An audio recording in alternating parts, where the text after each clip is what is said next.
তারপর হাসিনা কাপড় তুলি পালাইছে না? আসমান থেকে একদল আবাবিল পাখির মতো নামিয়ে এলো। আমরা আসিয়া বুক চাচে দিয়ে খোলে,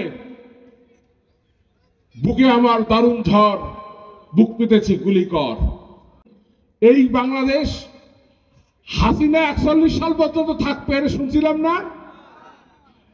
ভাবছিলাম যে হাসিনা 41 সাল কইছে, 41 সাল থাকবে, যদি আল্লাহ নেয় তবে মুক্তি হইতে পারে, তারপরে না হওয়ার মন্ত্রী রেহানা আছে।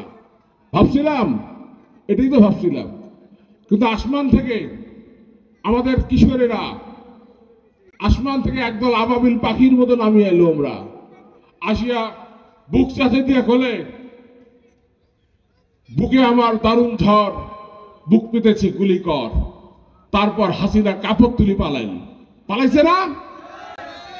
আমরা মনে করছি এই কৃষক মহাসমাবেশ মনে করে বাংলাদেশে আমরা, এই বাংলাদেশ এক অসাধারণ এক দেশ।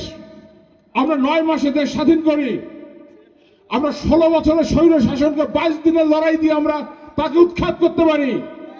আমরা গোটা ভারতবর্ষের মধ্যে প্রথম যখন আমরা এই জমিদারি ব্যবস্থা উৎখাত করেছি, আমরা এই বাংলাদেশের অসামান্য কৃষকেরা যাদের জীবন দিয়ে, যাদের রক্তের মধ্যে দিয়ে বাংলাদেশ দাঁড়িয়েছে, আমরা হাট এবং ঘাট থেকে যে জুলুম, ইজারাদারদের যে জুলুম হাটে এবং ঘাটে, সেটা আমরা বাংলাদেশ থেকে উৎখাত করবই।